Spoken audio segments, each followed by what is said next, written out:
The morning light filtered through the grimy windows of Maya Chen's studio apartment with all the enthusiasm of a reluctant witness to poverty. She sat at her makeshift desk, a door balanced precariously on 2 milk crates, staring at the crumpled $20 bill that lay before her like a small green promise of temporary salvation. The weight of her circumstances pressed upon her shoulders with the relentless persistence of unpaid bills and dwindling hope. $20, she murmured to herself, her voice carrying that peculiar mixture of desperation and determination that had become her constant companion these past months. $20 to sabotage some rich girl's blind date. The proposition had come from Vivian Hartwell, a woman whose very name seemed to drip with privilege and disdain. Maya had encountered her quite by accident at the coffee shop where she worked part-time, overhearing a telephone conversation that revealed the depths of human pettiness with startling clarity. Vivian, it seemed, harbored a particular vendetta against her younger sister, something about inheritance disputes and family favoritism, and sought to ensure that said sister's carefully arranged meeting with a potential suitor would end in spectacular failure. "All you need to do," Vivian had explained with the casual cruelty that comes so naturally to those who have never known want, "is show up at the restaurant, pretend to be my sister, and make such an appalling impression that he'll never want to see her again. Simple enough for someone in your circumstances." The insult had stung, but Maya's pride was a luxury she could no longer afford. Her landlord's patience had worn thin as tissue paper. Her student loans loomed like storm clouds on the horizon, and her part-time wages barely covered the most basic necessities of existence. $20 might not seem like much to someone like Vivian Hartwell, but to Maya, it represented the difference between eating and going hungry for the next 3 days. She dressed with particular care that evening, selecting her one decent dress, a simple black number that had seen better years but still maintained a semblance of respectability. Her reflection in the cracked mirror of her bathroom revealed a young woman of 24, with intelligent dark eyes that held depths of resilience forged by hardship and features that spoke of mixed heritage, her mother's Chinese lineage evident in the elegant curve of her cheekbones, her father's European ancestry in the stubborn set of her jaw.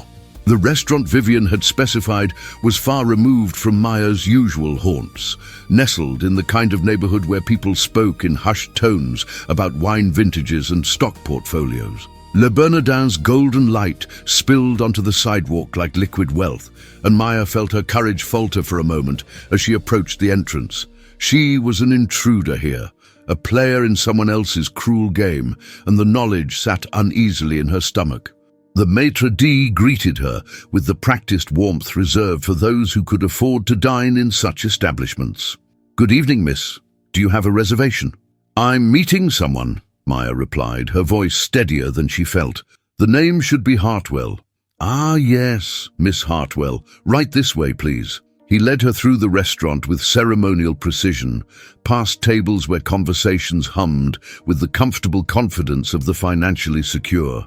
Maya caught glimpses of designer handbags and watches that cost more than her annual income, and she felt the familiar pang of being an outsider, looking in upon a world that had never been meant for her. The table he indicated sat near the window, offering a view of the city's twinkling lights that stretched into the distance like scattered diamonds. Already seated was a man who made Maya's carefully prepared script of sabotage falter in her throat. She had expected someone older, perhaps portly and self-satisfied, the kind of man who would be easily repelled by deliberate rudeness or manufactured scandal. Instead, she found herself looking at someone who appeared to be in his early 30s, with dark hair that caught the restaurant's ambient lighting and features that suggested both strength and intelligence. His suit was impeccably tailored, speaking of wealth without ostentation, and when he looked up at her approach, his eyes, a remarkable shade of grey-green, held an intensity that made her feel suddenly, inexplicably exposed. He rose as she approached, a gesture of old-fashioned courtesy that seemed genuine rather than performed. Miss Hartwell, I presume. Maya's throat constricted. The moment of deception had arrived, and she found herself hesitating in a way she had not anticipated. There was something in his manner, a quiet dignity perhaps, or simply an absence of the arrogance she had expected, that made her carefully planned rudeness feel suddenly impossible. Yes, she managed, accepting his extended hand. His grip was firm, warm, and she was struck by an unexpected jolt of something that might have been attraction under different circumstances. "Alexander Reed," he said, waiting until she was seated before resuming his own place. "I hope you didn't have trouble finding the restaurant." "Not at all," Maya replied, her mind racing. She was supposed to be obnoxious, demanding, the kind of woman who would send him fleeing into the night with stories to tell his friends about narrow escapes. Instead, she found herself oddly reluctant to begin her performance. Alexander, for she found herself thinking of him by his given name almost immediately, possessed a quality that was difficult to define. It wasn't merely his obvious wealth or his undeniable attractiveness, though both were certainly present. Rather, it was something in the way he listened when she spoke, as though her words carried weight and meaning beyond mere politeness. When the waiter approached to take their wine order, Alexander deferred to her preferences with a consideration that suggested genuine interest rather than mere social conditioning. "I confess," he said once they had ordered, "I know very little about you beyond what your sister was willing to share. She seemed quite eager for us to meet." The mention of Vivian sent a sharp reminder through Maya's consciousness. She was here for a purpose, however distasteful it might be. $20 and the promise of a few more days of solvency hung in the balance. She straightened her shoulders and prepared to assume the role she had been hired to play. "Well," she began, injecting a note of affected superiority into her voice, "I suppose I should tell you that I have very particular standards when it comes to, well, everything really. I don't associate with people who don't meet my expectations." Alexander's expression remained politely interested, though she thought she detected a flicker of something: surprise, amusement, in those remarkable eyes. "I see. And what sorts of expectations might those be?" Maya found herself faltering again. The script she had mentally prepared seemed suddenly hollow and unconvincing when faced with his genuine attention. She had expected dismissive arrogance or obvious materialism, something that would make her task easier. Instead, she encountered a man who seemed genuinely interested in her answer, who waited with the patience of someone accustomed to listening rather than simply waiting for his turn to speak. Well, financial security, naturally," she stammered, grasping for the kind of mercenary attitude she imagined would repel him. A man should be able to provide properly for a woman. Designer clothes, jewelry, expensive vacations, that sort of thing. "I understand," Alexander replied calmly. "Financial compatibility is certainly important in any relationship." His matter-of-fact response threw her off balance. She had expected shock, or perhaps disdain for such obvious gold-digging behavior. Instead, he seemed to accept her statement as though it were perfectly reasonable, which somehow made her feel worse about the deception rather than better. The conversation continued through the first course, with Maya making increasingly desperate attempts to fulfill her obligation to Vivian. She complained about the restaurant's ambiance, made cutting remarks about the other diners, and generally behaved in a manner that would have sent most reasonable people searching for the nearest exit. Alexander, however, seemed to find her performance more puzzling than repellent. His responses were always courteous, often thoughtful, and occasionally tinged with what she began to recognize as gentle humor. When she criticized the wine selection, he listened carefully and asked about her preferences. When she made disparaging comments about the service, he inquired whether she had experience in the hospitality industry that informed her opinions. It was during the main course that Maya began to suspect she was failing spectacularly at her assigned task. Not only was Alexander not fleeing in horror, he seemed to be genuinely enjoying their conversation despite her best efforts to be insufferable. His questions were intelligent and often insightful, revealing a mind that was both quick and curious. He spoke of his work, something in technology and investment, though he was modest about the specifics, with the kind of passion that suggested genuine engagement rather than mere obligation. "You know," he said at one point, setting down his fork and regarding her with those perceptive grey-green eyes, "I have the strangest feeling that you're not quite yourself tonight." Maya's heart lurched. "I don't know what you mean. It's difficult to explain," Alexander continued, his voice carrying a note of thoughtful consideration. "There are moments when you seem perfectly natural, almost luminous in your intelligence and wit, and then there are other moments when you seem to be performing, perhaps, as though you're playing a role that doesn't quite fit." The accuracy of his observation was so startling that Maya found herself momentarily speechless. She had been so focused on fulfilling her obligation to Vivian that she hadn't realized how transparent her deception might be to someone who was actually paying attention. "I think you're imagining things," she managed, but her voice lacked conviction, even to her own ears.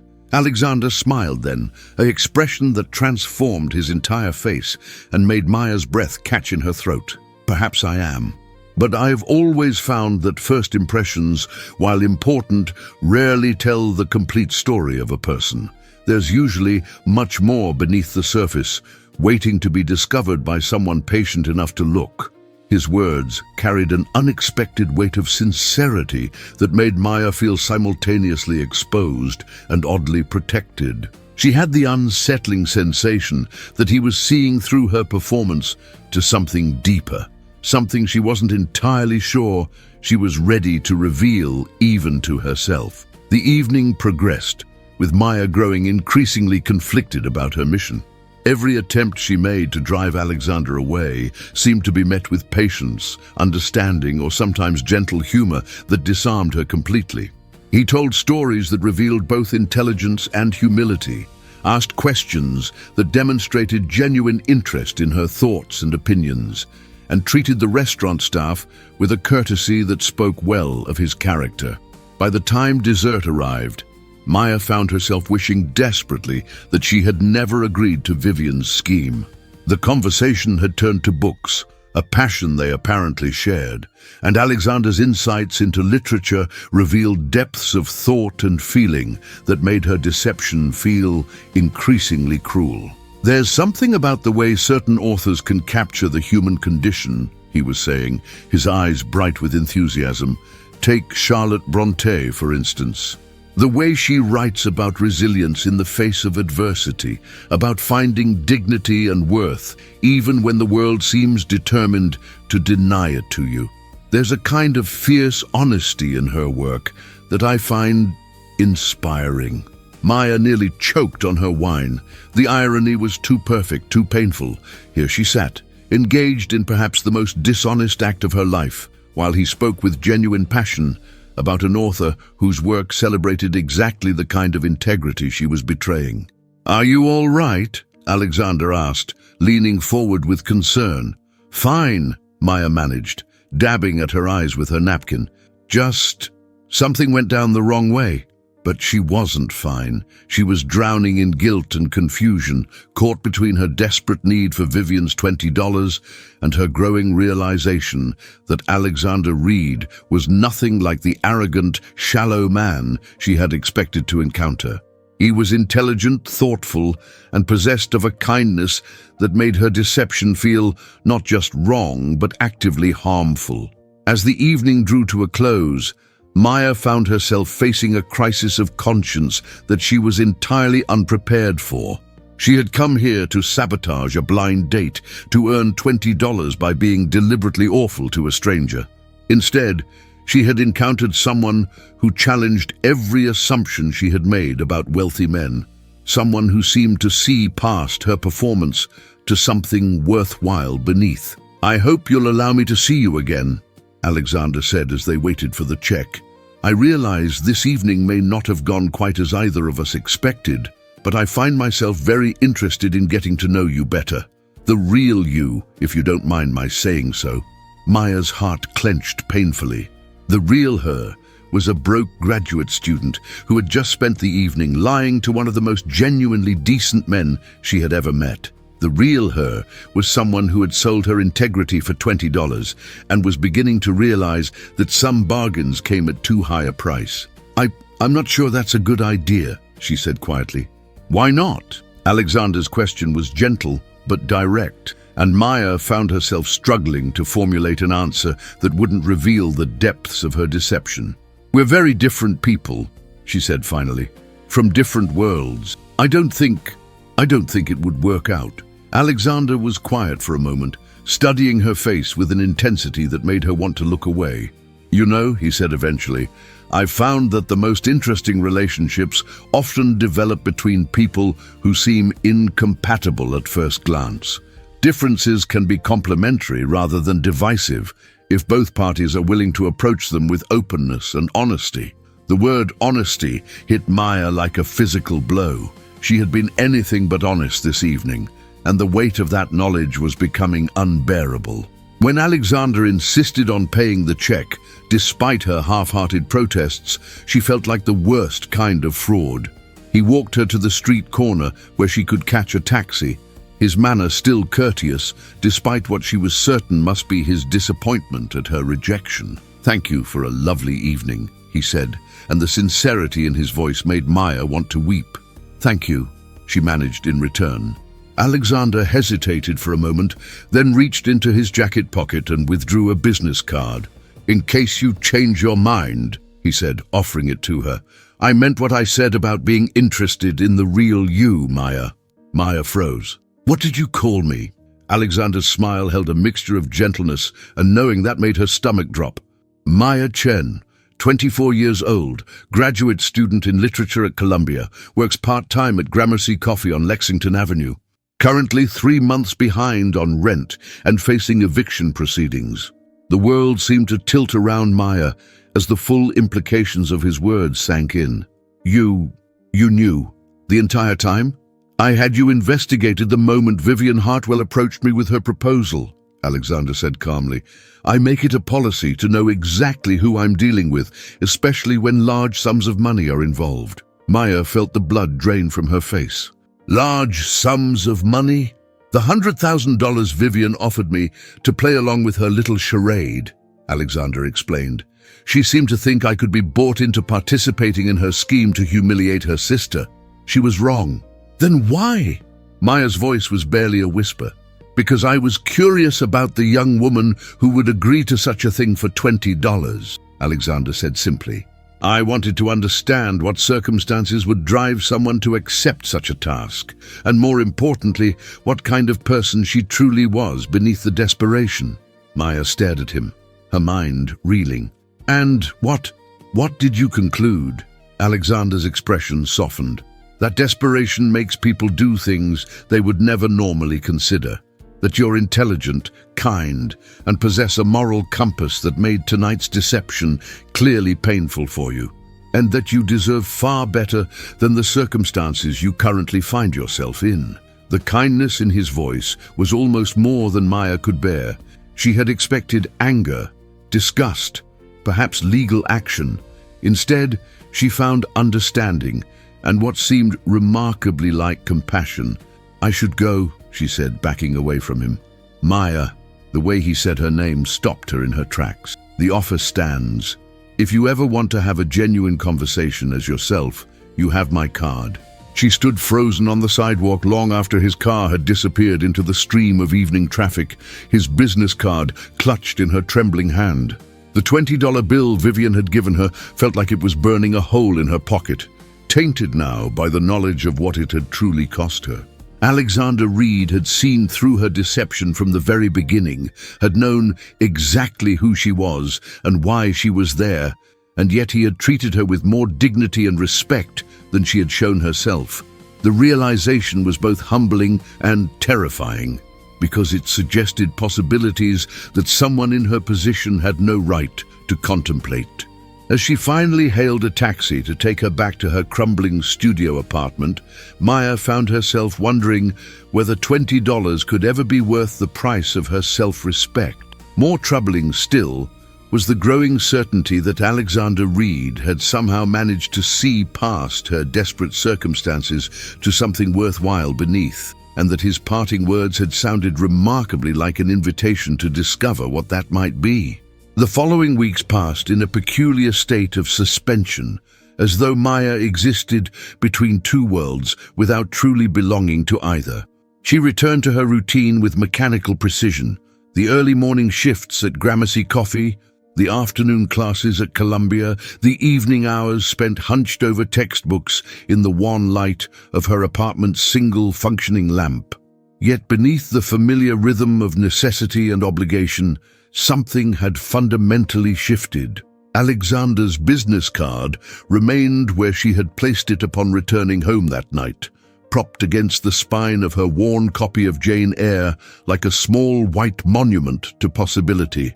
She found her eyes drawn to it at unexpected moments, while stirring cream into a customer's latte during particularly tedious lectures on Victorian social criticism, in the quiet hours before dawn, when sleep proved elusive and her mind wandered down paths she had no business exploring. The $20 sat untouched in her wallet, a constant reminder of her moral compromise. She had intended to use it for groceries, perhaps to buy the small luxuries that had become impossible in recent months: fresh fruit, decent coffee, soap that didn't leave her skin feeling raw.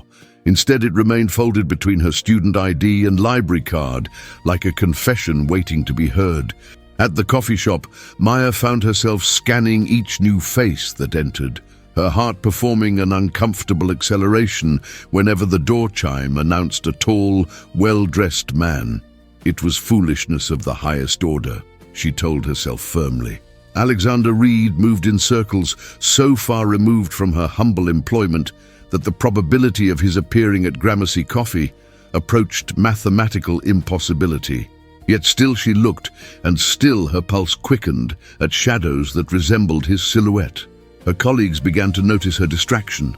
Sarah, the manager who had shown Maya kindness beyond the call of duty during her most desperate months, approached her during a rare lull between the morning and lunch rushes. "You've been different lately," Sarah observed, her tone carrying the gentle directness that made her an exceptional supervisor. "Not bad different, just somewhere else." "Everything all right at school?" Maya forced a smile that felt brittle on her lips. "Just tired, I think, end of semester stress." It wasn't entirely untrue. Her thesis on social mobility in 19th century literature was due in 6 weeks, and she had made embarrassingly little progress. The irony wasn't lost on her that she was supposed to be analyzing fictional characters' struggles with class boundaries, while her own life seemed to embody those very conflicts in the most painful way possible. "You know," Sarah continued, wiping down the espresso machine with unnecessary thoroughness, "I've been thinking about expanding our evening hours. We could use someone reliable for the closing shift if you're interested. The pay would be better than your current hours." And the offer was generous, more generous than Maya had any right to expect, but the thought of spending even more time in the coffee shop's cramped confines felt suffocating. She needed space to think, to process what had happened with Alexander and what it might mean for her future. "That's incredibly kind of you," Maya replied carefully. "Can I think about it?" Sarah's expression suggested she understood more than her words revealed. "Of course. Take all the time you need." That evening, Maya sat in the university library until closing, ostensibly working on her thesis, but actually staring at the same paragraph about Elizabeth Gaskell's treatment of industrial poverty, until the words blurred together meaninglessly. Her mind kept returning to Alexander's final words, to the way he had said her real name with such quiet certainty. The truth was that his revelation had shattered something fundamental in her understanding of the evening they had shared. She had spent days analyzing every moment of their conversation, searching for signs of his deception, only to realize that there had been no deception on his part.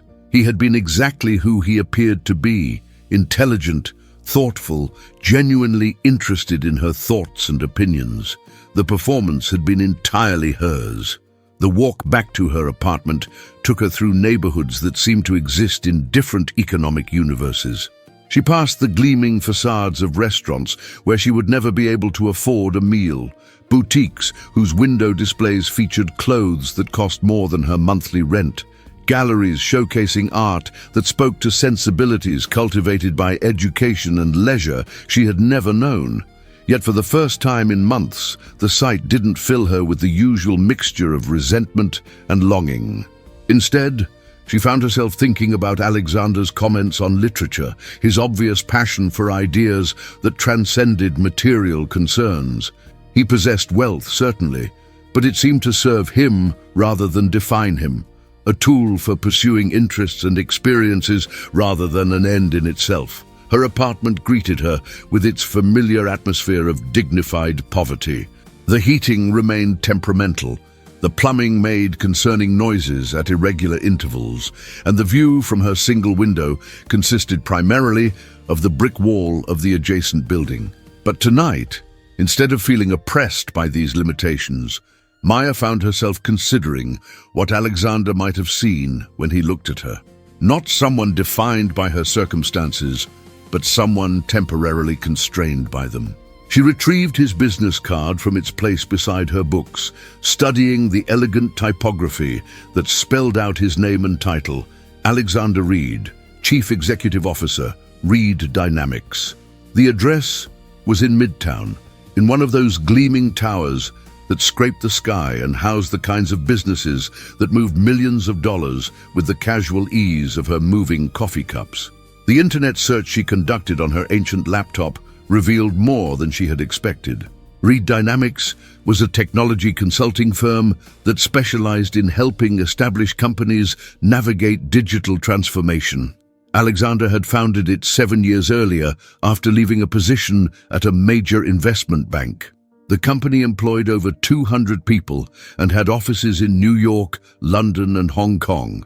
The photographs accompanying various business articles showed Alexander in professional settings, delivering presentations, attending conferences, meeting with clients. In each image, he wore the same expression of focused intelligence she remembered from their dinner, the same quality of attention that had made her feel both exposed and oddly protected. One article, from a business magazine dated 6 months earlier, included a brief personal section that made Maya's breath catch in her throat.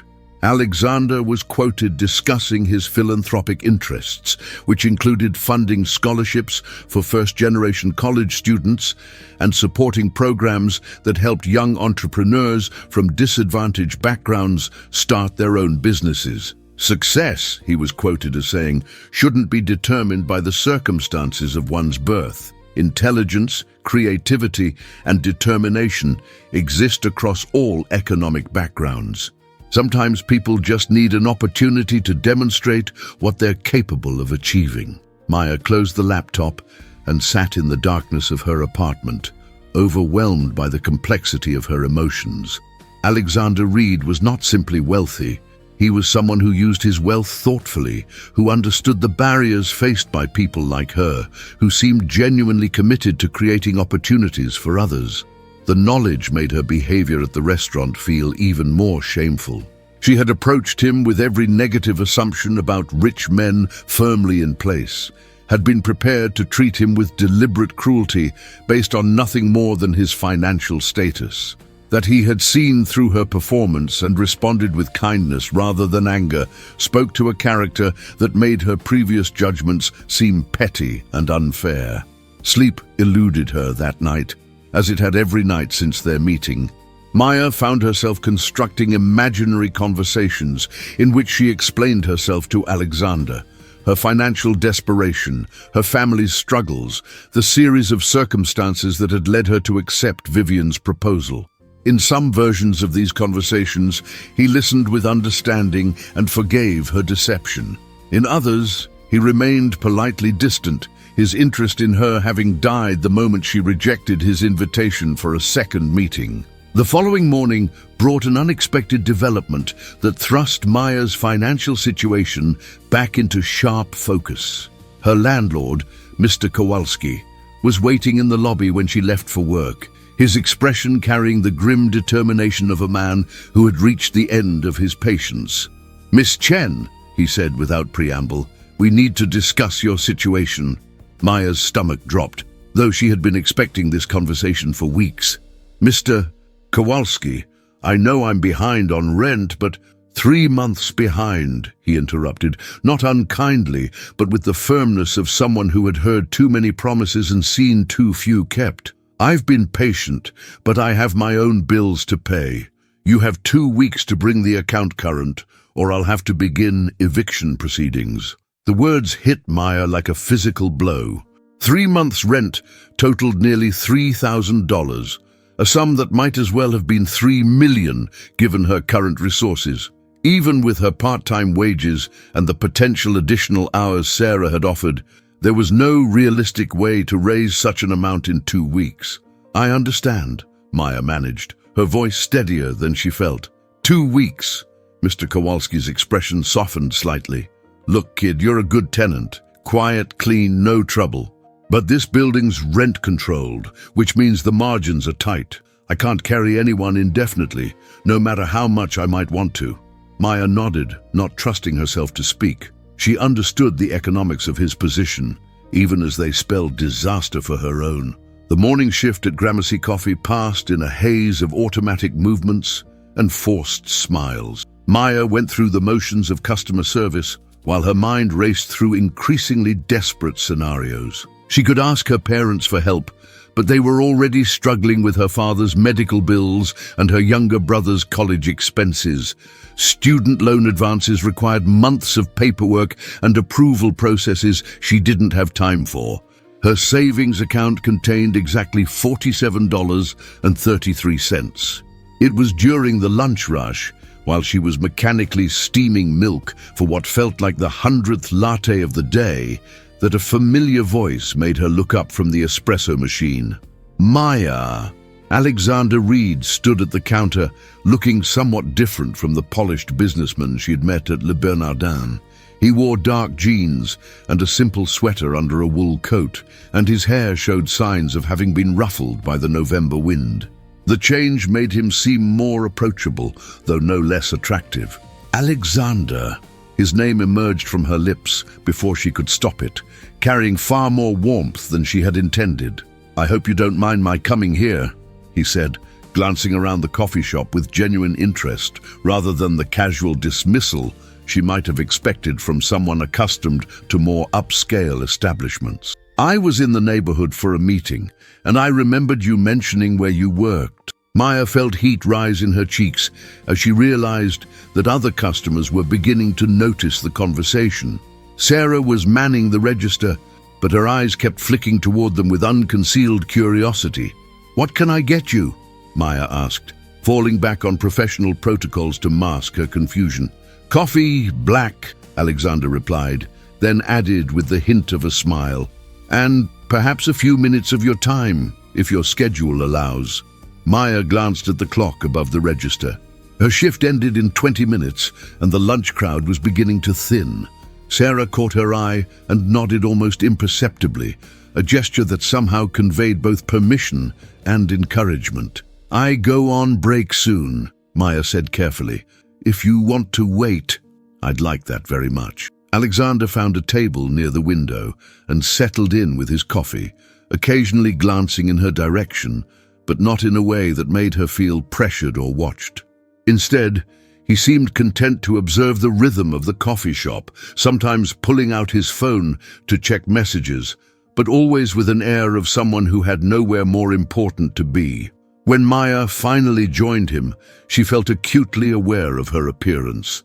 The coffee shop apron over her simple clothes, her hair escaping from its practical ponytail, the lingering scent of espresso and steamed milk that clung to her hands despite frequent washing. "Thank you for seeing me," Alexander said as she sat down across from him. "I wasn't sure you would." "I'm surprised you came," Maya replied honestly. "After the other night." "You mean after you tried very hard to convince me you were someone you're not?" Alexander's tone held no accusation, only gentle amusement. "I told you. I was interested in meeting the real Maya Chen." This seems like a good opportunity to do that. Maya found herself studying his face, searching for signs of condescension or pity, and finding neither. His expression was open, patient, genuinely interested, much as it had been at the restaurant, but without the complication of her performance standing between them.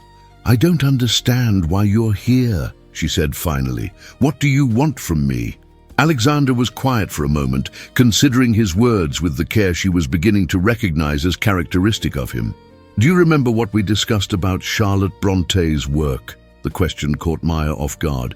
"You mean her writing about resilience and dignity?" "Exactly.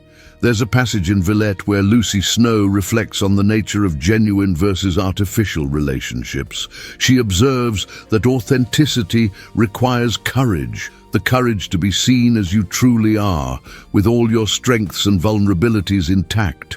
Maya felt her throat constrict. "What does that have to do with anything?"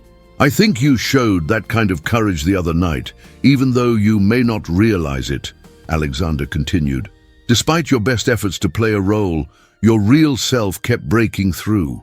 Your intelligence when we discussed books, your kindness to the restaurant staff, your obvious discomfort with the deception you were attempting. I found those moments of authenticity far more compelling than any performance could have been." His words created a curious mixture of comfort and panic in Maya's chest. Comfort, because they suggested he had seen something worthwhile in her despite the circumstances. Panic, because they implied a level of perception and understanding that felt both thrilling and terrifying. "You don't know anything about my real self," Maya said, more sharply than she had intended. "You don't know what my life is actually like, what choices I have to make just to survive." "You're right," Alexander acknowledged. "I know very little about your daily reality, but I know you agreed to Vivian's scheme because you needed money, and I know it made you deeply uncomfortable to deceive me. I know you're intelligent and well-read, despite whatever financial constraints you're facing. And I know that when you rejected my invitation for a second date, it wasn't because you found me objectionable, but because you believed our circumstances made any relationship impossible." The accuracy of his assessment was so startling that Maya felt momentarily speechless. How had he managed to see so clearly through her confusion to the fears and assumptions that drove her behavior? "Even if all of that were true," Maya said quietly, "it doesn't change the fundamental facts. She gestured helplessly, trying to encompass the gulf between their positions. "You're the CEO of a successful company. I can't afford to keep my apartment. We exist in completely different worlds." "Do we?" Alexander leaned forward slightly, his gray-green eyes intent on her face. "We both love literature. We both value intelligence and thoughtful conversation. We both seem to believe that people should be judged by their character rather than their circumstances. Those seem like fairly important commonalities." Maya felt something crack open in her chest, a door she had kept firmly locked against possibilities she couldn't afford to entertain. "It's not that simple, isn't it?" Alexander's voice was gentle but persistent. "What if the complications we create in our minds matter less than the connections we feel in reality?" The question hung between them like a challenge, one that Maya wasn't sure she was brave enough to accept. Her entire life had been shaped by practical concerns, by the necessity of choosing security over desire, survival over satisfaction. The idea that she might have other options, that someone like Alexander Reed might genuinely want to explore those options with her, felt both miraculous and impossible. "I need to get back to work," Maya said, standing abruptly. Alexander rose with her, his expression understanding but not defeated. "Maya, wait." She turned back to him, her heart hammering against her ribs. "I have a proposition for you," he said. "Not what you're thinking," he added quickly, seeing her expression. "Something professional, legitimate. I need help with a project at my company, someone with your background in literature and your obvious intelligence. The pay would be significant enough to address your immediate concerns, and the work would be temporary, which means there would be no long-term obligations or complication." Maya stared at him, her mind reeling. What kind of project? We're developing a communication strategy for a client that involves crafting complex narratives for different audiences. I need someone who understands how language works, how stories are constructed, how to reach people emotionally while maintaining intellectual integrity. Your academic background makes you perfect for the role. The offer was so unexpected, so precisely tailored to her skills and needs, that Maya found herself wondering if it could possibly be real. Why me? You must know dozens of people who could do that kind of work. I know people with the technical qualifications, Alexander said, but I don't know anyone who combines that expertise with your particular combination of intelligence, integrity, and insight. And frankly, I don't know anyone else who needs the opportunity as much as you do. The last part of his statement stung, even though Maya knew he didn't mean it to. The truth was that she did need the opportunity desperately, and they both knew it. The question was whether her pride could survive accepting help from someone she had tried to deceive, someone whose interest in her remained frustratingly difficult to categorize. I need to think about it, Maya said finally.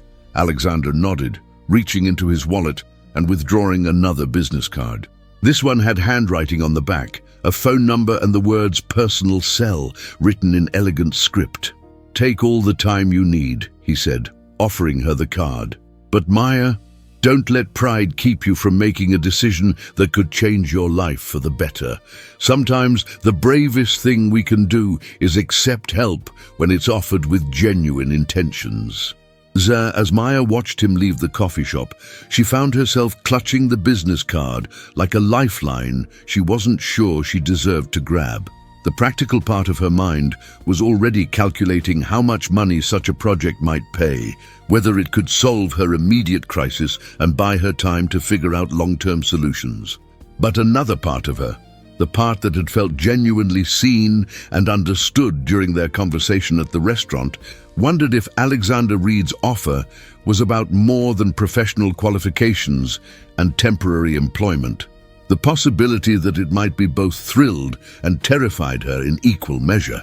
Standing at the coffee shop's window, watching his tall figure disappear into the crowd of pedestrians, Maya realized that the choice before her was about much more than accepting or declining a job offer. It was about whether she was brave enough to believe that someone like Alexander could see past her circumstances to something worthwhile beneath, and whether she trusted herself enough to find out what that might lead to. The business card felt warm in her palm, a small rectangle of possibility that carried the weight of decisions she wasn't sure she was ready to make.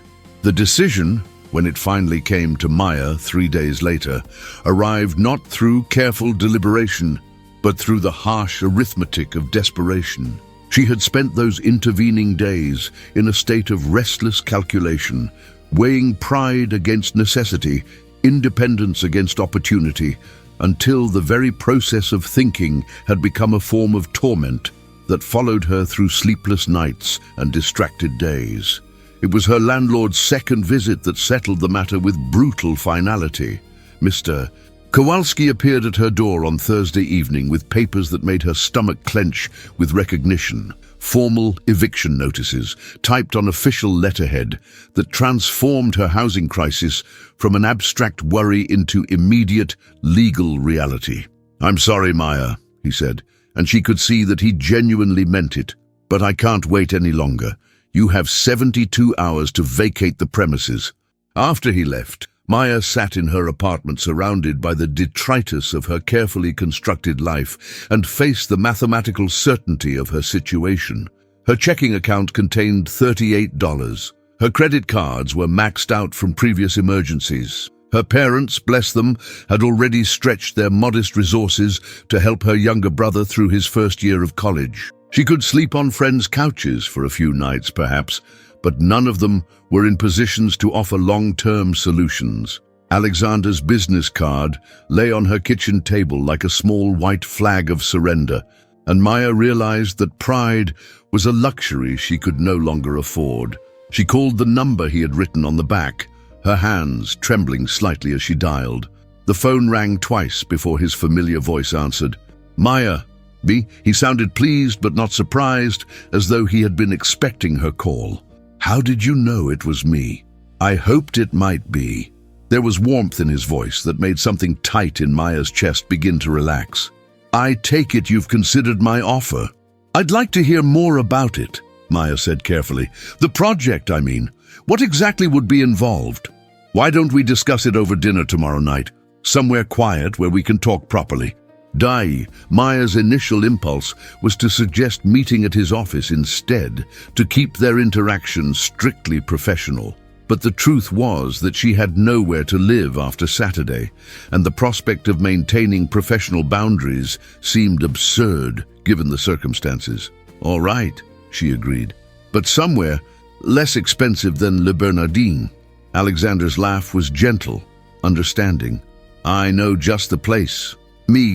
The restaurant he chose was a small Italian establishment in the village, the kind of place where the tables were close together and the conversations conducted in comfortable murmurs rather than formal presentations. Maya arrived early, partly from nervousness, and partly because she had spent the afternoon packing her belongings into boxes that now sat stacked in her soon-to-be former apartment like monuments to her displacement. When Alexander arrived, he seemed different again, more relaxed than he had been at the coffee shop, wearing dark jeans and a navy sweater that made his eyes appear more green than grey.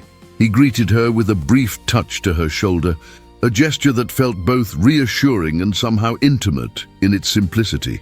"Thank you for coming," he said as they settled into their seats. "I know this situation is complicated." "Complicated is one way to put it," Maya replied, accepting the wine he offered.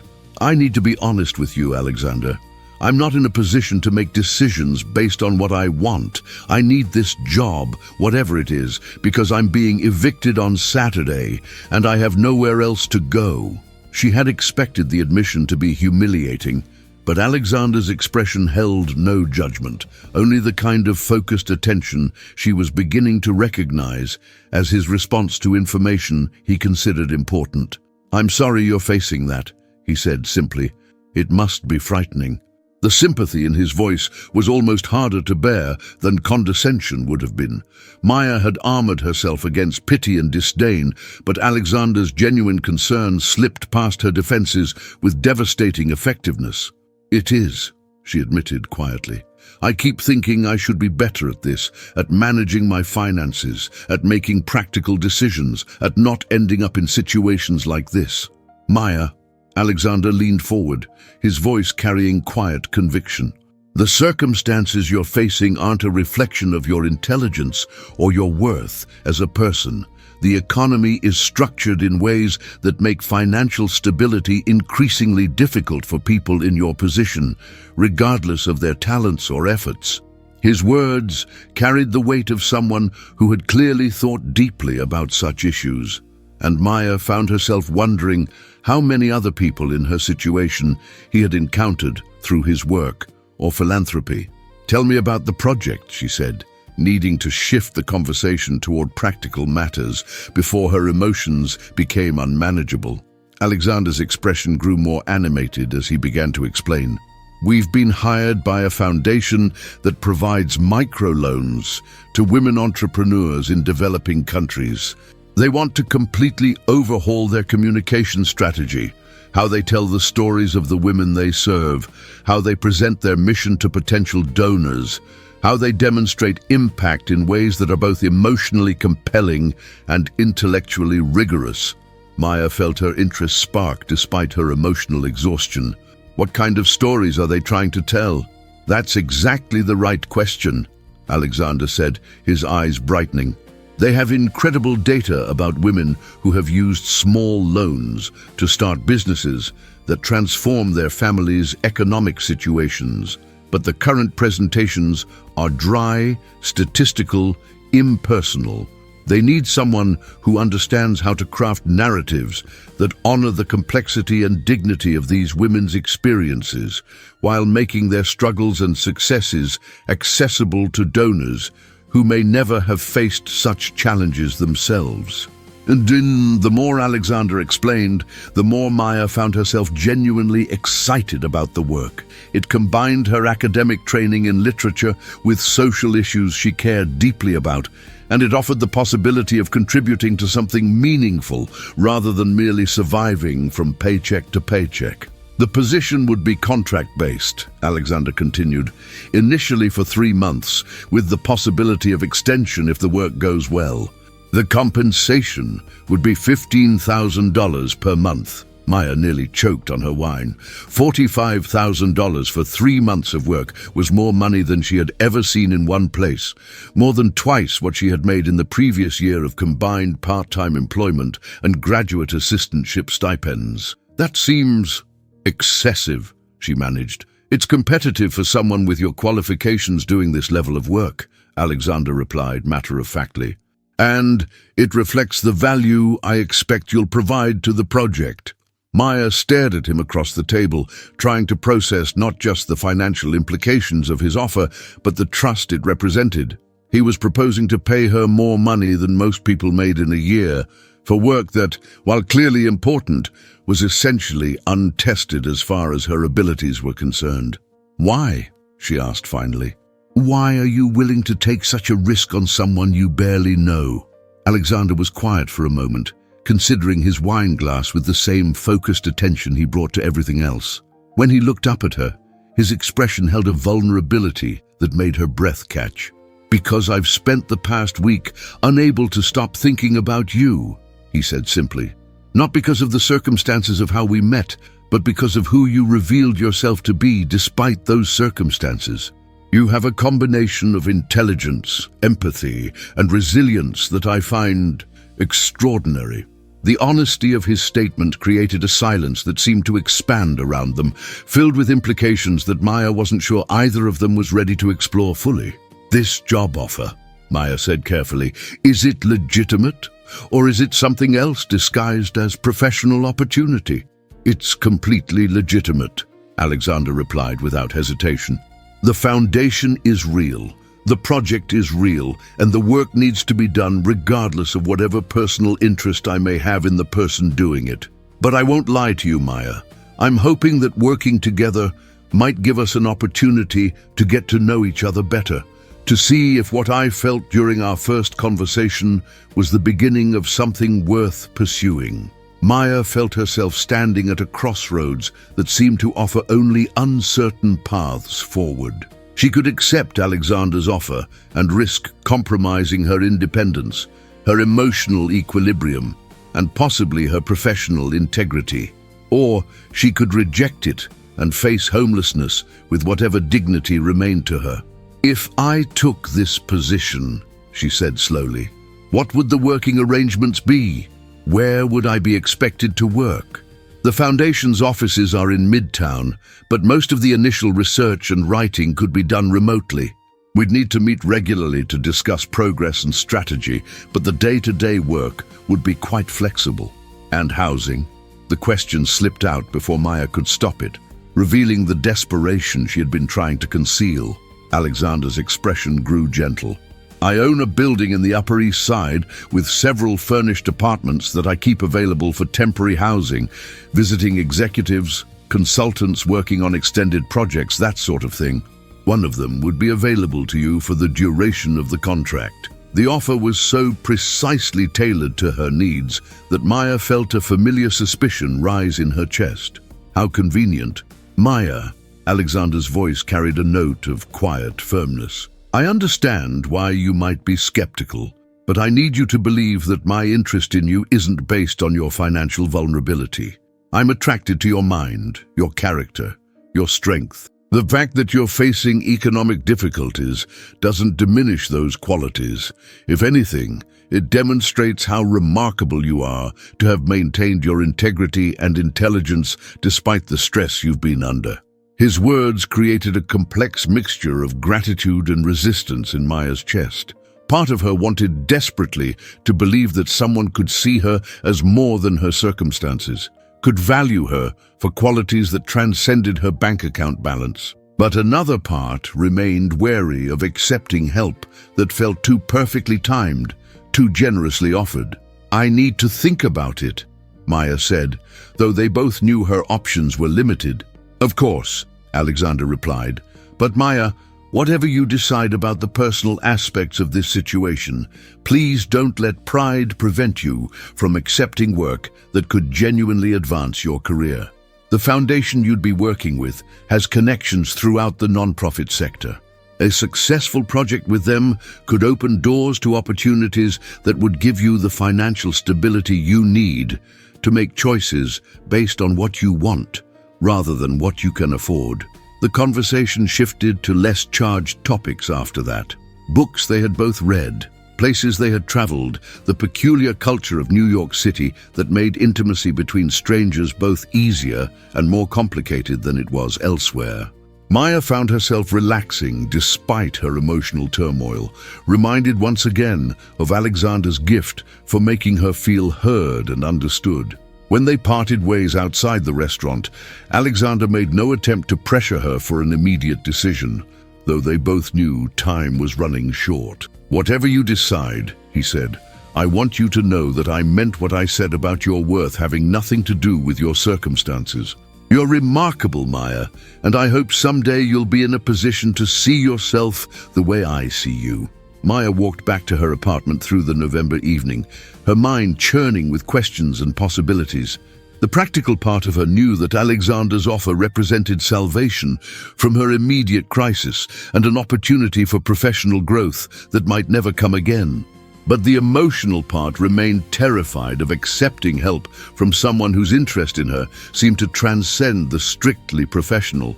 Her apartment, when she reached it, felt like a museum of her former life. Boxes packed and labeled, furniture pushed against walls, the accumulated evidence of her attempts at independence and stability reduced to portable components. She sat among the containers that held her books, her clothes, her small treasures, and tried to imagine a future that wasn't defined by the constant anxiety of not having enough. Alexander's offer would solve her immediate problems, certainly, but it would also place her in a position of dependence that felt both thrilling and terrifying. To work for him, to live in housing he provided, to accept compensation that exceeded anything she had earned on her own. It represented a kind of surrender that challenged everything she had believed about maintaining her autonomy. Yet as Maya sat surrounded by the evidence of her displacement, she began to wonder whether independence was worth preserving if it came at the cost of opportunity, growth, and the possibility of genuine connection with someone who seemed to understand her in ways she barely understood herself. The business card lay on her kitchen table where she had left it, and as midnight approached, Maya found herself reaching for her phone with a mixture of resignation and anticipation that felt remarkably like hope. "Alexander?" she said when he answered, his voice alert despite the hour. "I'm here. I'd like to accept your offer," Maya said, the words emerging with surprising steadiness. "Both the professional opportunity and the housing arrangement. But I need you to understand something." "What's that?" "I'm not doing this because I'm grateful, or because I think I owe you something. I'm doing this because it's the best option available to me right now, and because the work sounds genuinely meaningful. But if there are expectations beyond the professional scope of the project..." "There aren't," Alexander interrupted gently. "The only expectation I have is that you'll bring your intelligence and creativity to work that matters. Anything else that develops between us will be entirely separate from your professional obligations." Maya felt something tight in her chest finally begin to loosen. "When do we start? How about Monday morning? That gives you the weekend to get settled in the apartment and begin familiarizing yourself with the foundation's current materials." "Monday morning," Maya repeated, the words carrying the weight of a new beginning she wasn't entirely sure she was ready for. "Maya?" Alexander's voice was soft in her ear. "Thank you for trusting me with this opportunity. I think you're going to do extraordinary work."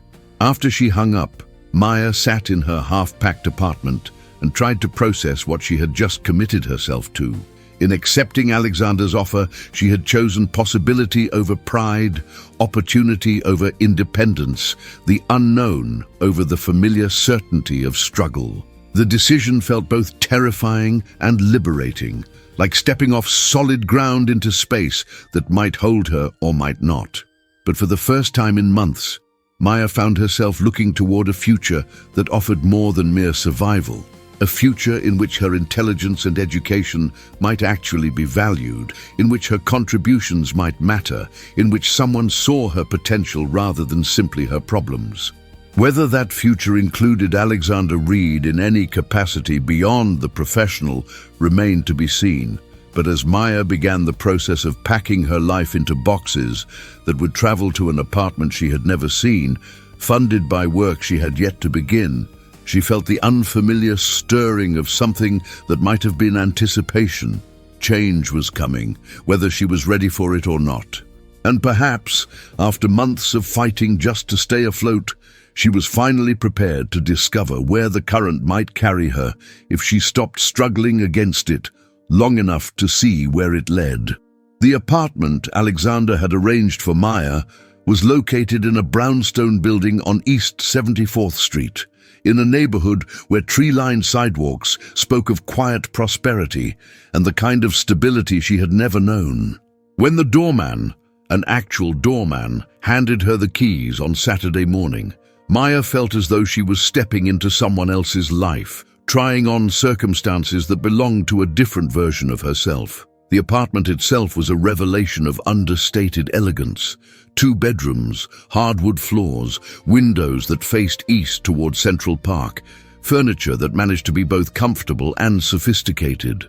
The kitchen contained appliances Maya had only seen in magazines, and the bathroom featured a clawfoot tub that seemed designed for the kind of luxurious bathing rituals she had never had time or space to contemplate. Standing in the living room with her boxes stacked around her like cardboard monuments to displacement, Maya experienced a disorientation so profound it bordered on vertigo. 3 days ago, she had been facing homelessness. Now she found herself surrounded by beauty and comfort that exceeded anything she had dared imagine for herself. The transition felt surreal, temporary, as though she were house-sitting for someone who might return at any moment to reclaim their rightful place. She unpacked her meager possessions with careful reverence, her worn books looking almost shabby against the built-in shelves, her modest wardrobe lost in the expansive closet like a whisper in a cathedral. It was while arranging her things in the bedroom that Maya discovered Alexander's attention to detail extended beyond mere accommodation. The desk, placed strategically near the window, was exactly the right height for comfortable writing. The bookshelves held works by authors they had discussed, Charlotte and Emily Bronte, George Eliot, Elizabeth Gaskell, alongside contemporary fiction and volumes on international development that related directly to the project she would be undertaking. A handwritten note, tucked between the pages of a copy of Villette that looked suspiciously new, made her breath catch in her throat.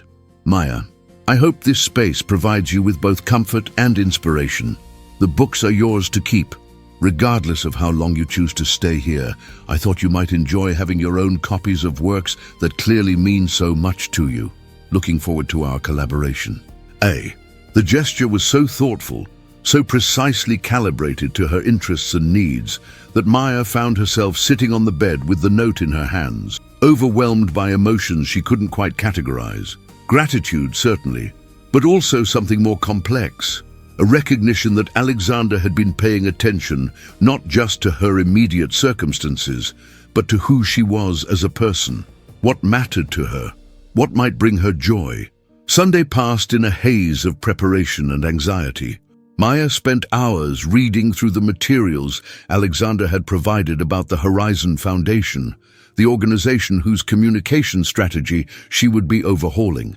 The work was exactly as he had described, important, complex, requiring both analytical thinking and creative expression. She found herself genuinely excited about the challenge, which somehow made her nervous about disappointing expectations she wasn't entirely sure she could meet. Monday morning arrived with the crisp clarity of November in New York, and Maya dressed with unusual care, selecting clothing that struck the right balance between professional competence and personal authenticity. She had spent enough time in academic settings to understand the importance of appearance in establishing credibility, but Alexander had seen her at her most vulnerable, and she felt no desire to construct elaborate facades for his benefit. The Horizon Foundation's offices occupied 3 floors of a building in Midtown, and Maya was struck immediately by the atmosphere of purposeful energy that seemed to permeate the space. The walls displayed photographs and stories from around the world, women in colorful fabrics standing proudly beside small businesses they had built with microloan support, children attending schools funded by profits from maternal enterprises, communities transformed by economic opportunities that had previously been unimaginable. Alexander met her in the Foundation's main conference room, accompanied by Dr. Sarah Okonkwo, the organization's executive director. Dr. Okonkwo was a woman in her 50s with intelligent eyes and the kind of presence that suggested both warmth and formidable competence. Her handshake was firm, her smile genuine, and Maya felt immediately that this was someone whose respect would be worth earning. "Ms. Chen," Dr. Okonkwo said, "Alexander has told me remarkable things about your background and insights. I'm very much looking forward to working with you." The morning was spent in intensive briefings about the Foundation's current work, their funding challenges, and their specific communication needs. Maya listened with growing fascination as Dr. Okonkwo described the women they served, farmers who had used $50 loans to purchase seeds that doubled their harvests, seamstresses who had built tailoring businesses that employed entire neighborhoods, entrepreneurs who had leveraged small amounts of capital into enterprises that lifted their families out of poverty. "The problem we face," Dr. Okonkwo explained, "is that our donors want stories that are both inspiring and believable. They want to feel emotionally connected to the women we serve, but they also want concrete evidence that their contributions make measurable differences. Finding that balance has proven challenging." Maya found herself leaning forward, her academic training engaging with the practical problem at hand. "What kinds of stories are you currently telling?" Dr. Okonkwo exchanged a look with Alexander before sliding a folder across the table. "See for yourself." The materials Maya reviewed were competently produced but emotionally sterile, statistics without context, success stories reduced to bullet points, photographs that felt staged and impersonal. She could understand why potential donors might struggle to connect with such presentations, despite the obvious importance of the work being described.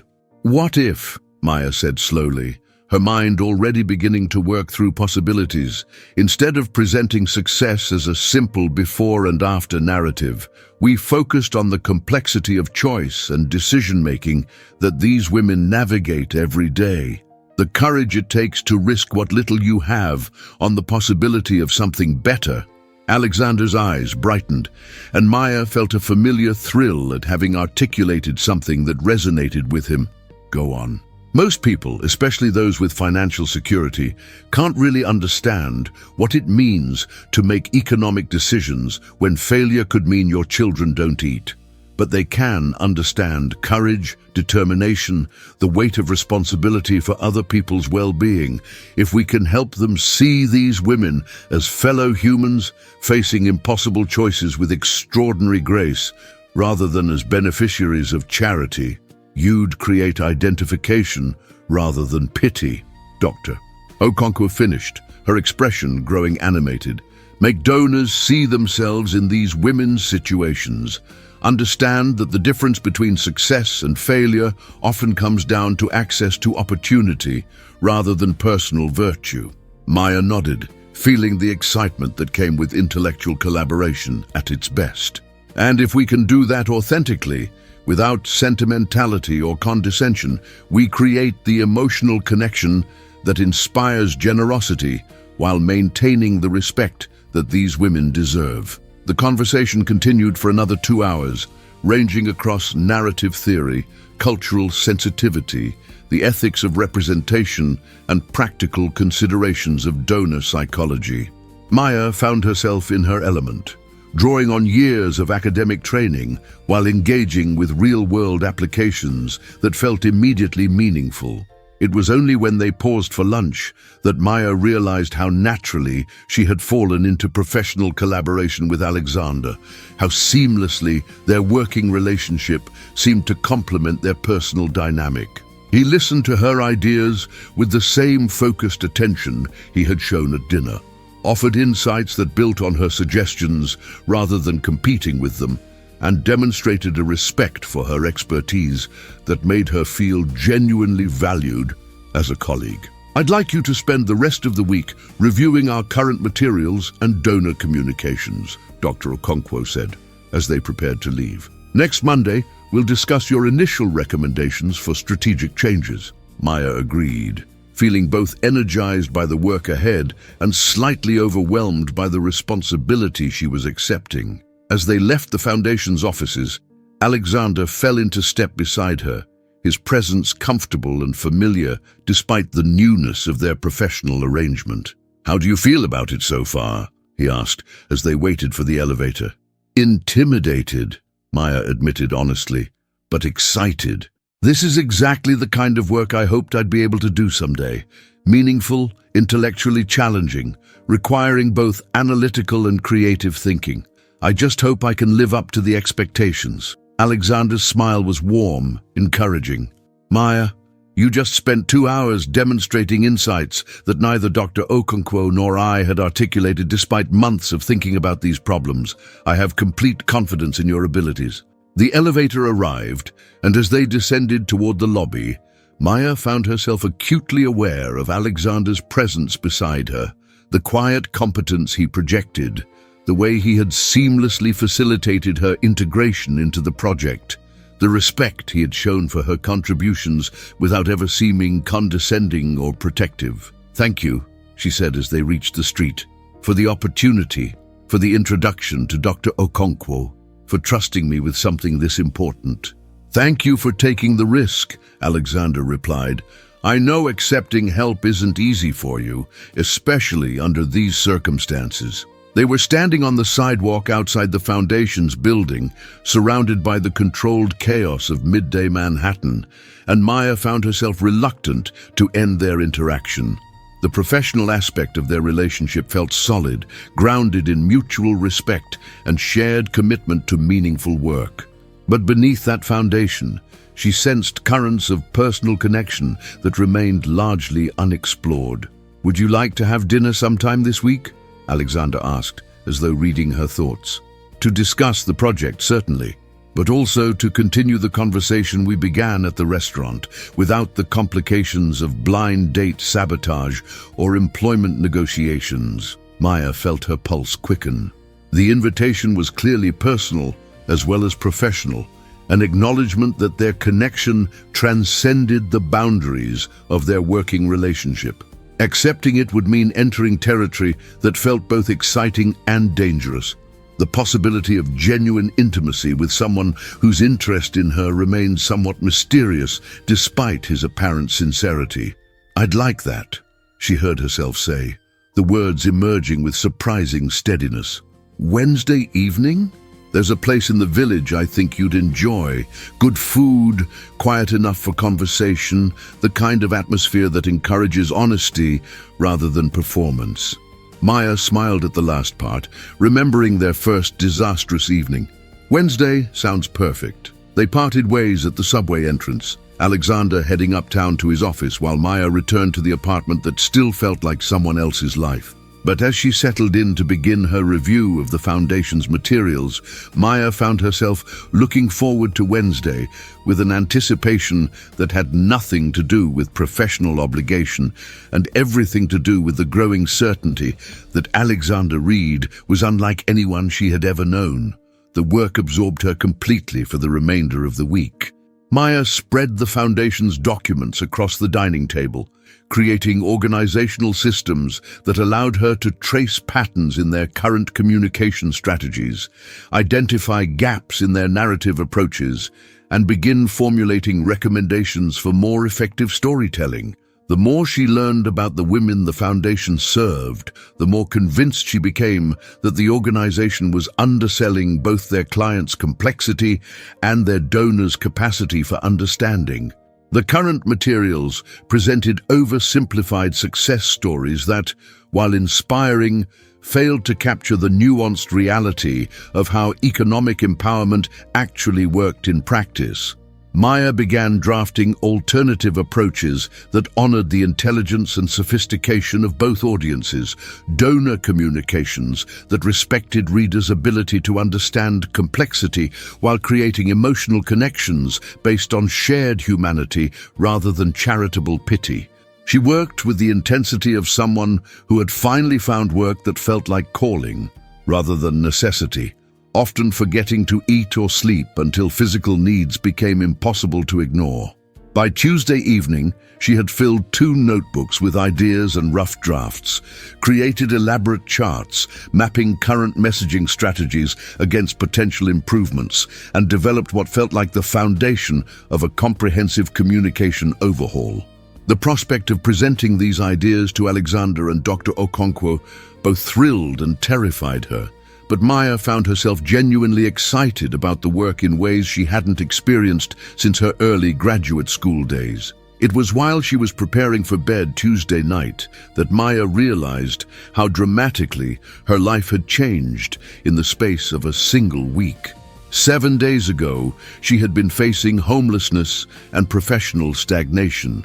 Now she found herself living in beautiful surroundings, engaged in meaningful work, and anticipating a personal dinner with a man who continued to surprise her with his combination of intelligence, integrity, and unexpected depth. The transformation felt almost too dramatic to be real, as though she might wake up at any moment to find herself back in her former circumstances. But the notebooks filled with her handwriting, the comfortable bed she slept in, the view of tree-lined streets from her bedroom window, all testified to the reality of change that had seemed impossible just days before. Wednesday arrived with Maya feeling simultaneously prepared and completely unprepared for whatever the evening might bring. She had professional accomplishments to discuss, certainly, but she also found herself curious about Alexander in ways that had nothing to do with work. What had shaped his perspectives on social justice, what he read when he wasn't thinking about business strategy, what kinds of experiences had taught him to see potential in people that others might overlook. As she dressed for dinner, selecting clothing that felt authentically her own rather than calculated for effect, Maya caught sight of herself in the bedroom mirror and was startled by what she saw. The face, looking back at her, held an expression she didn't immediately recognize. Alert, engaged, hopeful in ways she hadn't allowed herself to be in months. She looked like someone who had possibilities ahead of her, rather than merely problems to solve. The realization was both exhilarating and slightly frightening, because it suggested that accepting Alexander's offer had changed more than just her living situation and employment status.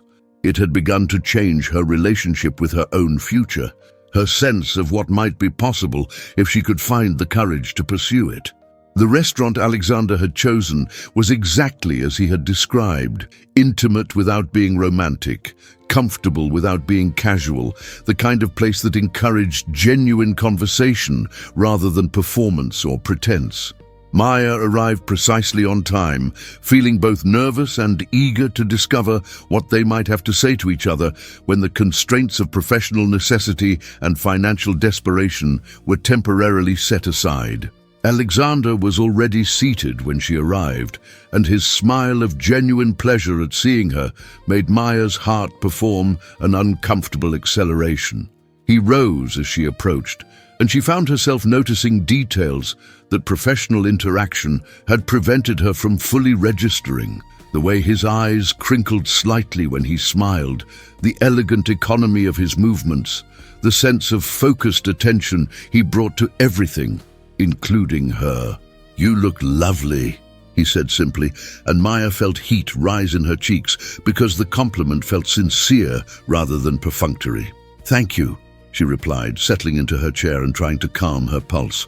"I have to say, this feels strange. Good strange, But strange. Strange how? Maya considered the question while they ordered wine, searching for language that could capture the complexity of her experience without revealing more vulnerability than felt safe. A week ago, you were a stranger I was supposed to sabotage. Now you're my employer, my landlord, and apparently my dinner companion.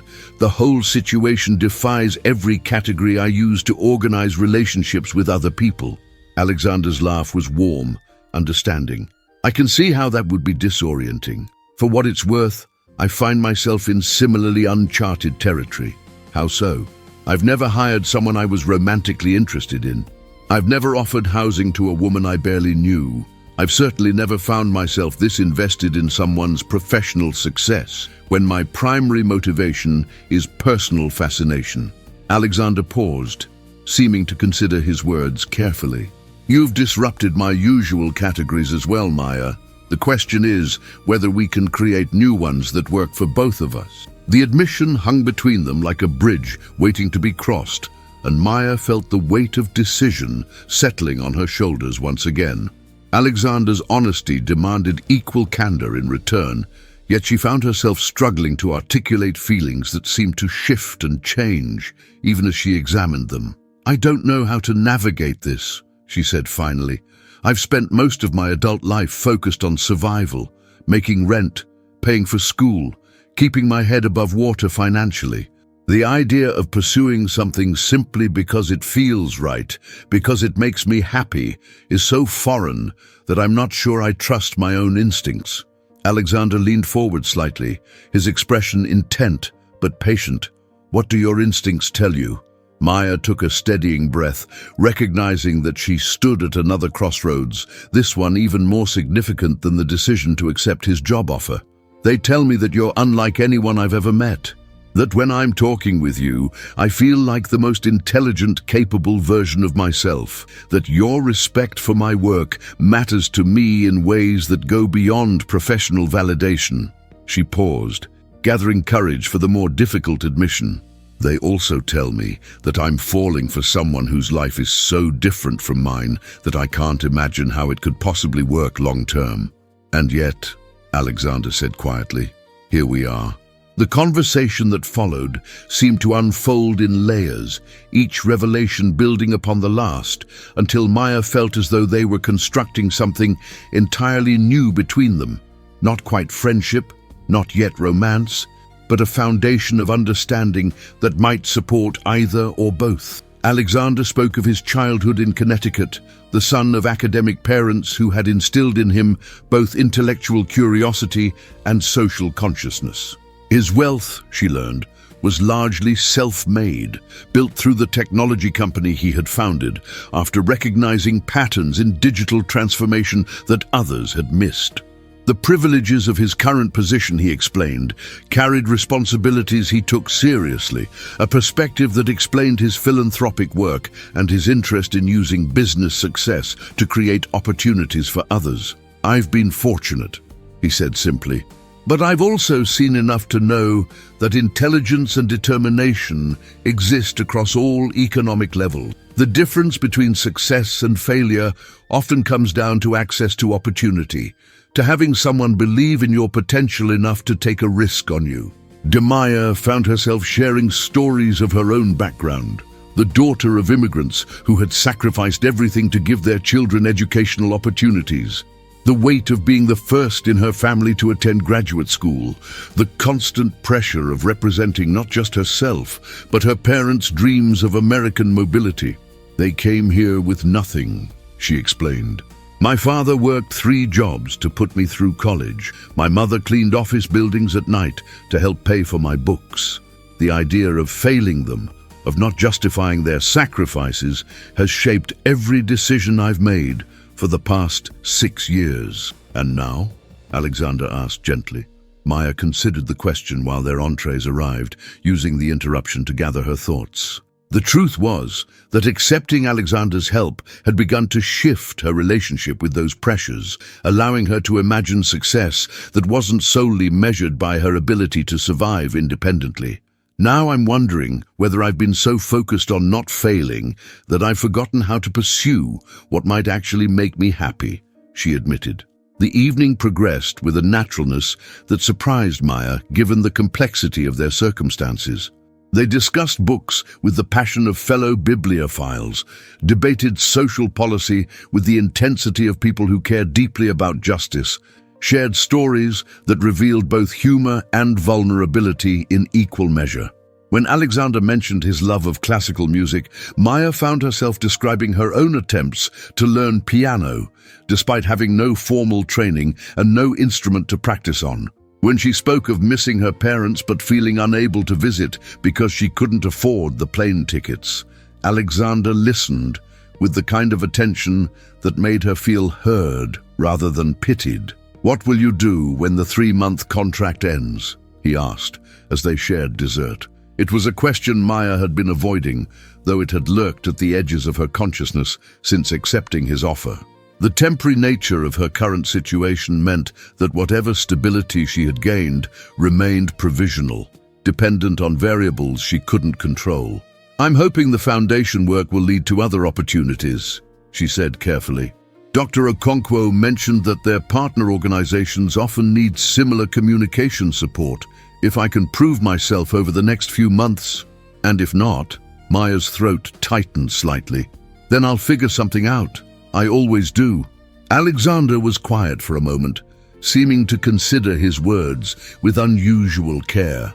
What if there were other options? What if the work you're doing led to a more permanent position, either with the foundation or with my company? The suggestion created a complex mixture of hope and wariness in Maya's chest. Professional security was something she had dreamed of but hardly dared expect, especially work that felt meaningful rather than merely necessary. "What kind of position?" "We're expanding our social impact consulting division," Alexander explained. "Organizations like the Horizon Foundation represent a growing market for strategic communication services. If your work with them goes as well as I expect it will, we could create a role that would allow you to develop that practice area while maintaining the flexibility and autonomy you value." The offer was generous beyond anything Maya could have imagined weeks earlier, yet she found herself hesitating in ways that surprised her. "And where would that leave us? Personally, I mean." Alexander's smile held both understanding and something that might have been relief. "Wherever we decide we want to be, the professional opportunity exists regardless of what develops between us personally. But I'd be lying if I said I wasn't hoping that by the time the question becomes relevant, we'll have figured out how to make both work." Maya felt something tight in her chest begin to loosen, a recognition that the choices before her weren't as binary as she had assumed. Professional success and personal happiness, financial security and emotional authenticity, accepting help and maintaining independence, perhaps these apparent contradictions could coexist in ways she hadn't previously imagined. "I need to ask you something," Maya said, setting down her coffee cup with deliberate care. "Your interest in me, is it genuine? Or am I some kind of project for you, a person you're trying to rescue or improve?" The directness of the question seemed to surprise Alexander, though his response came without hesitation. "It's genuine. You challenge me intellectually, surprise me with your insights, make me think about familiar things in new ways. When you smile, really smile, it changes your entire face in ways that make me forget whatever I was thinking about. When you're passionate about something, literature, social justice, the work you're doing, your intelligence becomes almost luminous." He paused, seeming to search for the right words. "I won't lie and say your circumstances don't matter to me. The fact that you've maintained your integrity and optimism despite significant challenges makes you more remarkable, not less.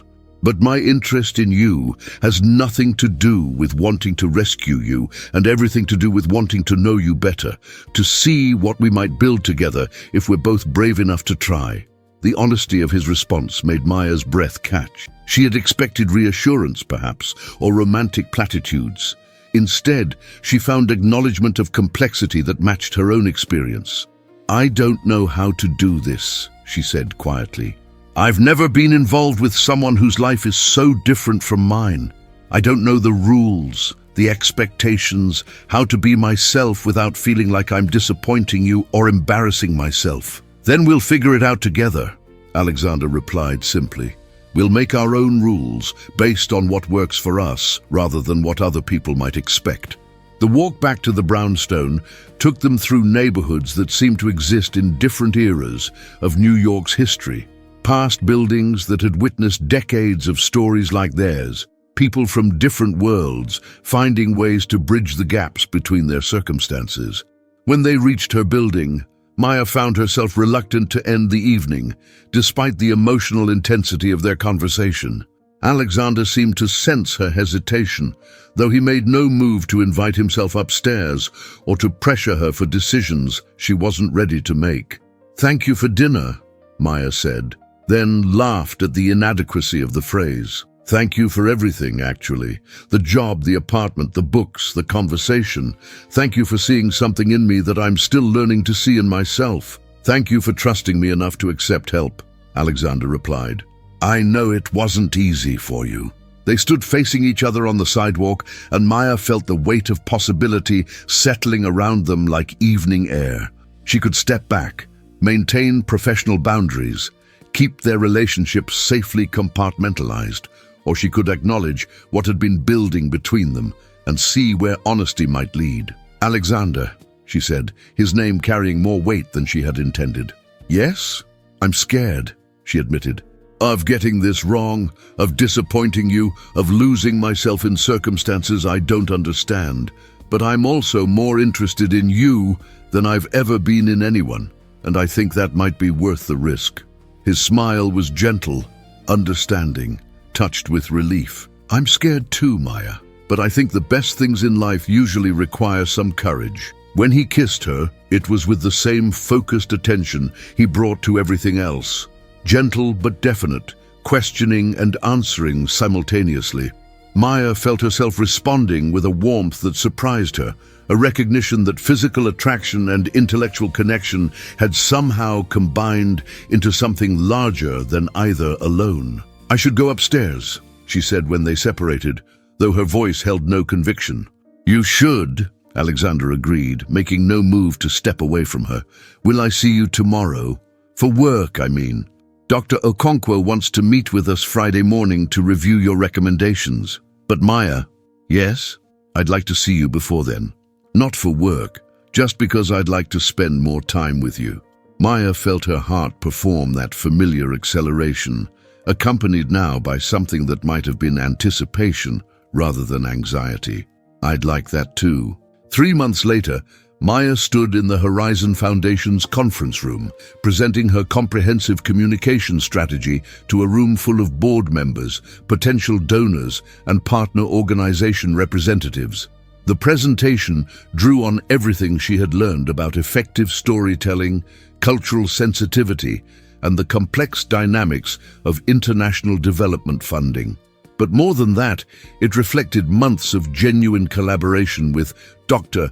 Okonkwo, intensive research into the lives and experiences of the women the foundation served, and careful attention to creating narratives that honored both the intelligence of donors and the dignity of recipients. The response was overwhelmingly positive. Board members spoke of feeling more connected to the foundation's mission than they had in years. Potential donors asked detailed questions about specific programs and expressed genuine enthusiasm for contributing to work they finally understood in concrete, meaningful terms.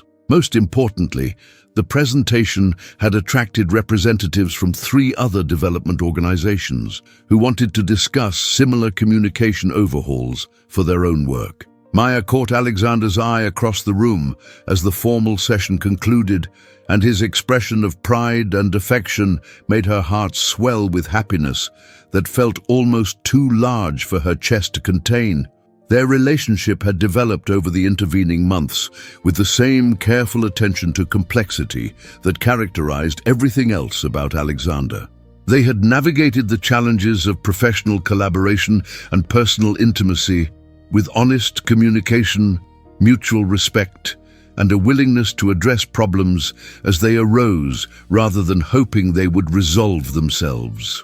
Maya had kept her apartment in the brownstone, though she spent most nights at Alexander's place uptown. She had accepted the permanent position with Reed Dynamics' Social Impact Division, work that allowed her to pursue her passion for social justice while utilizing her academic training in practical, meaningful ways. Most significantly, she had begun to see herself through Alexander's eyes, not as someone defined by her financial circumstances, but as someone whose intelligence, integrity, and resilience were valuable regardless of her bank account balance. The transformation hadn't been without challenges. Maya still sometimes felt intimidated by the social circles Alexander moved in, still occasionally wondered whether she truly belonged in spaces that had been designed for people with different backgrounds and expectations. But she had learned to voice these concerns rather than suffer in silence, and Alexander had proven consistently willing to address them with patience and understanding. "So, Dr. Okonkwo said as the conference room cleared, I take it you'll be accepting our offer to make this collaboration permanent?" Maya glanced at Alexander, who nodded encouragingly. They had discussed the Foundation's job offer extensively, weighing it against the position with Reed Dynamics, and ultimately deciding that she could pursue both opportunities through a consulting arrangement that would give her the professional flexibility she valued. "I'd be honored to continue working with the Foundation," Maya replied. "This has been the most meaningful work I've ever done." That evening, Maya and Alexander walked through Central Park as autumn gave way to winter, discussing the day's success and their plans for the months ahead. The conversation ranged from professional opportunities to personal dreams, from practical considerations to abstract possibilities. "I have something for you," Alexander said as they paused near the reservoir, the city lights reflecting off the water like scattered promises. He withdrew a small wrapped package from his coat pocket, offering it to Maya with an expression that combined nervousness and anticipation in ways that made her pulse quicken. Inside was a first-edition copy of Jane Eyre, its leather binding worn smooth by generations of readers, its pages yellowed with age but perfectly preserved. "Alexander," Maya breathed, running her fingers reverently over the cover. "This must have cost." "It belonged to my grandmother," he interrupted gently. "She was a literature professor, like your parents hoped you might become someday. She always said that the best books were meant to be shared with people who would understand their true value." Maya felt tears gather in her eyes as she opened the book to find an inscription in elegant handwriting. "To Maya, who proves every day that dignity and grace can flourish under any circumstances, with love and admiration, Alexander." "There's something else," Alexander continued, his voice carrying a note of uncertainty that Maya had rarely heard from him. He reached into his other pocket, withdrawing a small velvet box that made Maya's heart stop entirely. "I know we've only been together for 3 months," he said, opening the box to reveal a ring that was both elegant and understated, a single diamond set in platinum, beautiful without being ostentatious. "I know that by any conventional measure, this is too soon, too fast, too complicated given how we met." Maya stared at the ring, her mind reeling with implications she wasn't sure she was ready to process. "But I also know," Alexander continued, "that I've never met anyone who challenges me the way you do, who makes me want to be better than I am, who fits into my life in ways that feel both surprising and inevitable. I know that when I imagine my future, you're in every version of it that matters." He dropped to one knee on the path beside the reservoir, and Maya felt the world tilt around her with the recognition that this moment was actually happening, that someone like Alexander Reed was actually proposing to someone like her. "Maya Chen," he said, his voice steady despite the magnitude of what he was asking. "Will you marry me?" Maya looked down at him, this man who had seen past her desperation to something worthwhile beneath. who had offered her opportunities that changed her life, who had somehow managed to fall in love with her despite circumstances that should have made such feelings impossible. "Yes," she whispered, then louder, with growing certainty. "Yes, Alexander, yes." As he slipped the ring onto her finger, Maya felt the final pieces of her transformation settle into place.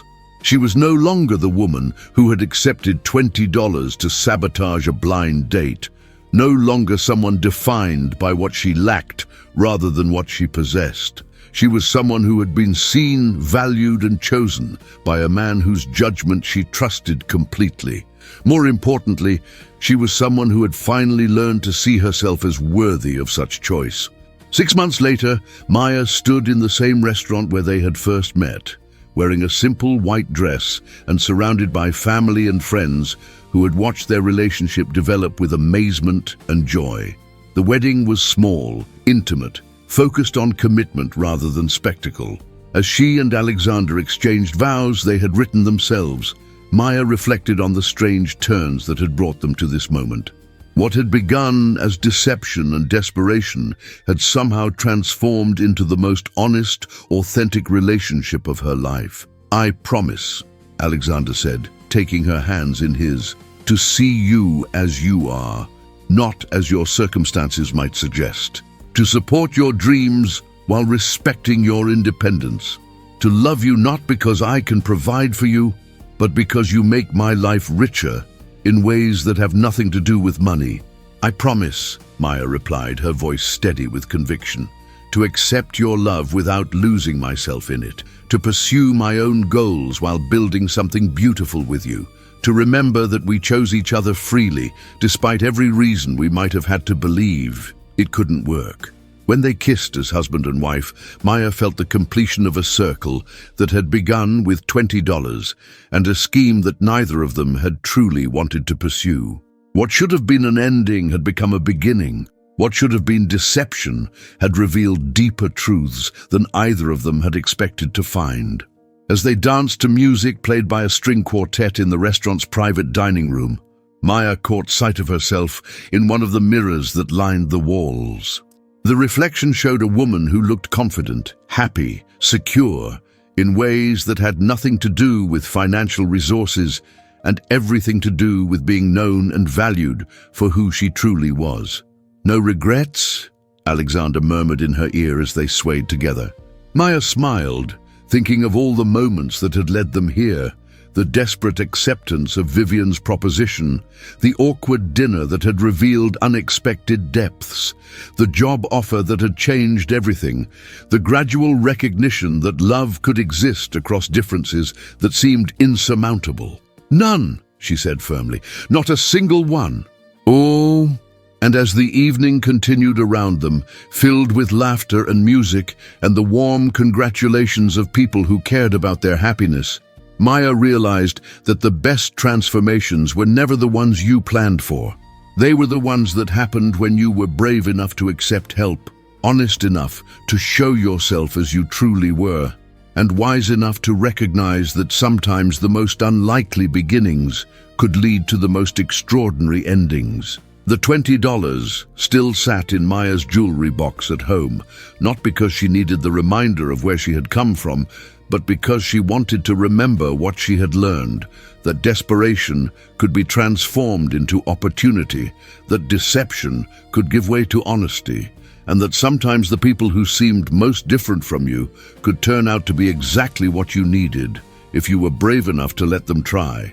In accepting Alexander's love, Maya had discovered something more valuable than financial security or professional success. She had learned to see herself as someone worthy of being chosen, not for what she could provide or what she might become, but for who she already was. And in that recognition, she had found the kind of wealth that no amount of money could ever purchase, the priceless knowledge that she was enough, exactly as she was, for someone whose opinion she valued above all others. The story that had begun with sabotage had ended with celebration, and Maya Chen Reid knew with absolute certainty that this was only the beginning of the beautiful complexity they would build together.